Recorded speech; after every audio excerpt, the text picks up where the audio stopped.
22 জুনৰ নিশা আৰম্ভ হৈছে অম্বুবাচী মেলা। সেয়ে মই আজি 23 জুন ৰাতিপুৱাই যাবলৈ ওলাইছোঁ কামাখ্যা মন্দিৰলৈ। প্ৰত্যেক বছৰে মা কামাখ্যাৰ কৃপাত মই প্ৰথম দিনে গৈ উপস্থিত হওঁ কামাখ্যা মন্দিৰত, কাৰণ প্ৰথম দিন ভিৰ কম থাকে আৰু পুৱাই যাওঁ মই আশীৰ্বাদ লওঁ মাৰ। কাৰণ প্ৰত্যেক বছৰে নানানটা ভক্ত আহে বাহিৰৰ পৰা।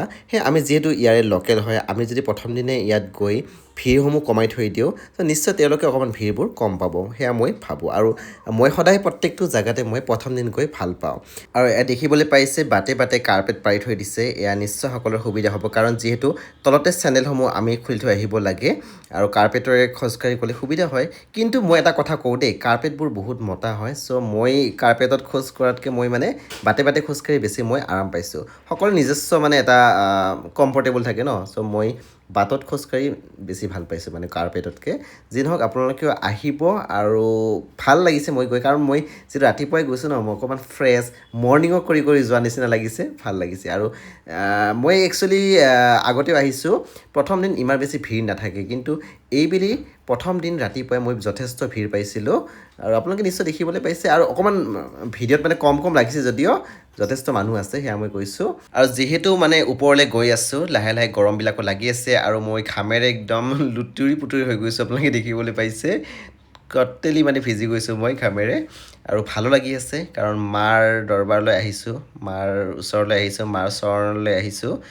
সেইটো এটা ফূৰ্তি লাগি আছে যে কেতিয়া দৰ্শন হ'ব, কেতিয়া মানে তাত গৈ বহিব পাম, কেতিয়া সেৱা কৰিব পাৰিম, সেয়া ভাবি আছোঁ।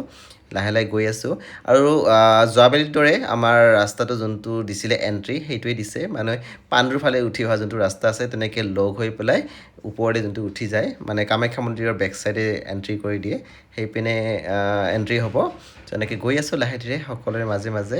আৰু মই তলতে ভাবিছিলোঁ যে তলৰ পৰা একদম ওপৰলৈ 1 ছেকেণ্ড কতো মানে মই নৰওঁ, চিধা চিধি যাম, মাৰ আশীৰ্বাদ ল'ম, সেইটো মোৰ প্ৰাণ লৈছিলোঁ। আৰু মই ক'তো ৰোৱাও নাই, সেইকাৰণে মোৰ বেছি টাইম নালাগিলে, জাষ্ট 55 মিনিট লাগিছে কমপ্লিট তলৰ পৰা ওপৰলৈকে। আৰু কণ্টিনিউ মই লাহে লাহে আহি আছোঁ, 55 মিনিট লাগিছে। চ' আহিলোঁ এনেকৈ। এতিয়া দেখিবলৈ পাইছে গেটখনেৰে এতিয়া এণ্ট্ৰি কৰিলোঁ মাৰ। 6:35 মানে মই ইয়াত সোমালোঁ আহি। তলত বা কিমান টাইমিংটো আছে সেইটো মই দেখুৱাব পাহৰি গ'লোঁ, কিন্তু 6:35 মই আহি মা কামাখ্যাৰ মন্দিৰটো পালোঁ। এতিয়া লাহে ধীৰে মানে দৰ্শন কৰিম। আৰু মই আহোঁতে মই বাটত প্ৰসাদ ল'লোঁ, সেইটো মই ভিডিঅ' কৰিব পাহৰি গ'লোঁ। প্ৰসাদ জাষ্ট মই লৈছোঁ, কাৰণ ঘৰলৈ আনিব লাগিব, আৰু যিহেতু মই ইয়াৰ পৰা অফিচত সোমাম, অফিচৰ ষ্টাফকো দিব লাগিব। আৰু মই অকণমান লৰালৰি কৰিছোঁ, কাৰণ মই ৰাতিপুৱাই আহিছোঁ আৰু মোৰ অফিচ আছে, ইয়াৰ পৰা মই ডাইৰেক্ট অফিচত যাম, অফিচৰ ছুটি নাই, আৰু গোটেইখিনি বস্তু মেনেজ কৰিব লাগে, গম পাইছে।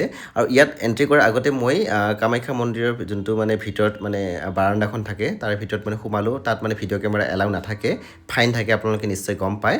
আৰু তাত মই ধুনীয়াকৈ সেৱা কৰিলোঁ, আশীৰ্বাদ ল'লোঁ, আৰু প্ৰসাদখিনি মানে তেওঁলোকে পূজা কৰি মোক দি দিলে। বৰ্তমান 6:49 হ'ল, মোৰ দৰ্শন হৈ গ'ল। এতিয়া ইয়াত যোনটো পিছপিনে মানে পানী এৰিয়াত মানে থাকে, তাত মই অকণমান গ'লোঁ, জাষ্ট পানীখিনি চুলোঁ। তাৰপিছত মাৰ ইয়াতে মানে য'ত ষ্টেপবিলাক থাকে, তাত বহি অকণমান মাৰ আৰাধনা কৰিম বুলি ভাবিছোঁ। এনেদৰে আগবাঢ়িছোঁ, তেতিয়াই ঘটিলে এটা বিপদটো কৰাৰ আগতে আপোনালোকে চাওক মই কি ৰূপত আহি গ'লোঁ। একচুৱেলি কি হ'ল, যেতিয়া মই ষ্টেপৰে গুচি গ'লোঁ, তেতিয়াই মানে পাৰ চৰাই এজনীয়ে মোৰ পিছপিনে অৰ্থাৎ টি-চাৰ্টত হাগি দিলে। তেতিয়াই মানে তপস্যা কৰি থকা এজন সাধুৱে মোক ক'ল, তুমি পিছপিনে যোৱা আৰু তুমি গা ধুই আহা, এনেকৈ দুবাৰ ক'লে। মই এনেকৈ চালোঁ, যেতিয়া তেওঁ মানে তেওঁ ধ্যান কৰি আছিল, তেতিয়াই তেওঁ ক'লে। চ' মই ভাবিলোঁ ইয়াৰ কিয় মাৰ আশীৰ্বাদে নে কি মই নাজানো। চ' মই লগে লগে গুচি গৈ তাত মই গাটো তিয়াই ল'লোঁ, আৰু মই টি-চাৰ্টটো ধুই দিলোঁ। যিহেতু মই অফিচলৈ যাম, মোৰ বেগত এটা মোৰ চাৰ্ট আছিলে, চ' মই চাৰ্টটো মই পিন্ধি ল'লোঁ। সেইটো হোৱাইট চাৰ্ট আছিলে অফিচৰ, মই পিন্ধি ল'লোঁ। মই এতিয়া ইয়াৰ পৰা মই ডাইৰেক্ট অফিচলৈ গুচি যাম। আৰু তাৰপিছত আহি পেলাই অকণমান মই বহিলোঁ তাত ষ্টেপত, আৰু অকণমান মাৰ আৰাধনা কৰিলোঁ, অকণমান মাক মানে পূজা কৰিলোঁ আৰু মনৰ ফালৰ পৰা। আৰু চ' এতিয়া মই লাহে লাহে যিহেতু মানে সময় আহি গৈছে, আৰু মই লাহে লাহে মই উভতিম, কাৰণ তলত নামিব লাগিব আৰু ইমান দূৰ যাব লাগিব।